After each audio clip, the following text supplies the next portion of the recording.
हरे कृष्णा। शिल प्रभुपाद की जय।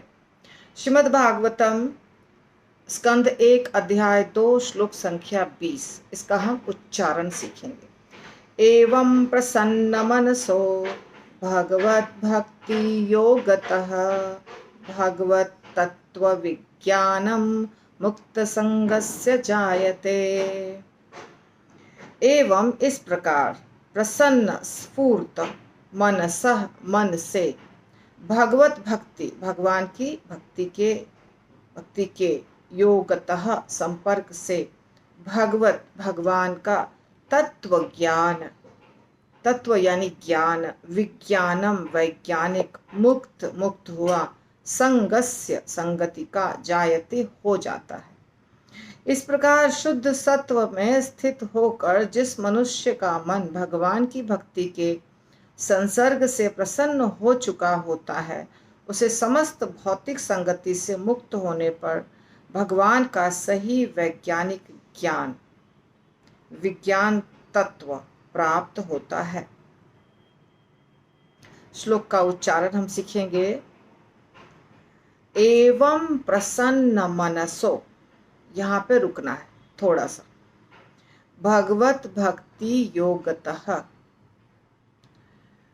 भगवत तत्व विज्ञानम, फिर से रुकना है। ऑफ कोर्स एक लाइन पूरा होने पे तो रुकना ही है, पर एक लाइन के बीच में भी एक बार रुकना होता है, यानी 2 बार। एक बार आधा श्लोक हो जाता है, एक पंक्ति पूरी हो जाती है तो वहाँ रुकते हैं, पर एक पंक्ति के बीच में भी रुकते हैं, अर्थात कुल मिला के 4 स्थान पर रुकना होता है। दोनों लाइन के बीच में छोटा छोटा पॉज, एक लाइन के बाद बड़ा पॉज और उसके बाद पूर्ण विराम। जैसे देखिए, एवं प्रसन्न मनसो भगवत भक्ति योगतः भगवत तत्व विज्ञानम मुक्त संगस्य जायते। ऐसे अगर किसी को बहुत ज्ञान है संस्कृत का, बहुत तेज बोल सकता है, तो भी उसको रुकना है, क्योंकि यही स्टाइल है बोलने का। जहाँ पे रुकना है वहाँ रुकना ही अच्छा लगता है, बहुत स्पीड में बोलना अच्छा नहीं लगता है। ठीक है, तो जो कोमा होता है, पूर्ण विराम होता है, अर्ध विराम होता है, सांस लेना होता है बीच में, ये सब जो है ना, ये लिटरेचर जो होता है साहित्य का एक अंग है, तो इसीलिए रुकना है। ठीक है, तो पहला और दूसरा शब्द यानी एवं प्रसन्न मनसो, कुछ भी इसमें चेंज नहीं करना है, वैसे ही पढ़ना है। हालांकि प्रसन्न मनसो 2 शब्दों से मिलके बना है, संधि है प्रसन्न और मनसः।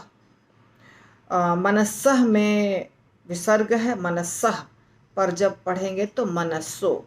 ओके, तो प्रसन्न मनसो अलग बोलें या इकट्ठा बोलें, एक जैसा ही साउंड करेगा। उसके बाद जो दूसरा शब्द है, यानी कि इस लाइन का जो दूसरा हिस्सा है, वो है एक शब्द का भगवत भक्ति योगतः। यहाँ 3 शब्दों को जोड़ा गया है, भगवत भक्ति और योगतः। भगवत भक्ति योगतः, भगवत और भक्ति, ये जो त होता है इसमें, भगवत में जो त होता है वो आधा होता है, लेकिन जब उसके बाद भक्ति आता है तो वहाँ पे वो त नहीं रहकर द बन जाता है। जैसे हम बोलते हैं भगवत गीता, भगवत गीता, त आधा है लास्ट में, भगवत भगवत गीता। मगर बहुत बार आप देखते होंगे जब साथ में लिखा रहता है तो लिखा रहता है भगवत गीता, भगवत, वहाँ पे त द बन जाता है। सेम प्रोसेस यहाँ, भगवत भक्ति, भगवत भक्ति, भगवान के बारे में जो चीज़ होता है, जो भी चीज़ें होती हैं उनको भगवत बोलते हैं। भगवत त मैं आपको बता रही हूँ अच्छे से बोल करके, पर जब ये शब्द बोलेंगे तो वो अच्छे से नहीं बोलना है। भगवत भगवत भगवत, ऐसे त आधा। और भक्ति, भक्ति उसके बाद, यानी भगवत भक्ति, भगवत भक्ति, भगवत तत्व, ऐसे। और उसके बाद योगतः, तो 3 शब्द हैं। इसको इकट्ठा भी बोल सकते हैं, अलग भी बोल सकते हैं, ऐसा ही साउंड करेगा। भगवत भक्ति योगतः, भगवत भक्ति योगतः। दूसरे लाइन में भगवत तत्व। अब यहाँ पे बहुत इंपॉर्टेंट है, भगवत तत्व। यहाँ हमारे बुक में गलत लिखा हुआ है, ऐसा लग रहा है मुझे, स्पेलिंग मिस्टेक है। भगवत्व लिखा है, भगवत्व नहीं बोलना है, भगवत तत्व विज्ञानम ऐसे बोलना है। पता नहीं आपके ग्रंथ में क्या है, फिर भी हम देखेंगे इसके बाद। तो भगवत तत्व विज्ञानम ऐसे बोलना है, भगवत तत्व विज्ञानम।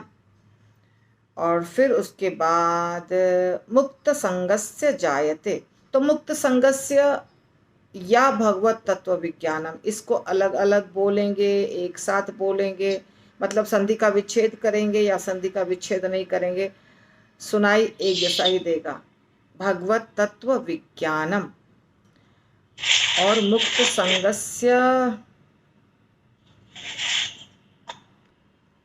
ओके, भगवत तत्व विज्ञानम ऐसे बोलना है। फिर मुक्त संगस्य, मुक्त संगस्य में भी 2 शब्द हैं, मुक्त और संगस्य। और भगवत तत्व विज्ञानम में 3 शब्द हैं, और परंतु साउंड एक जैसा ही करेगा, तो इसको विच्छेद करना नहीं करना सब बराबर। अब इसको मैं पढ़ के सुनाती हूँ फिर से।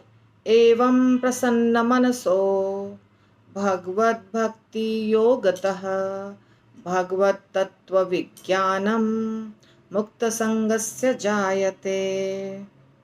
ठीक है, तो अभी हम इसको सीखेंगे।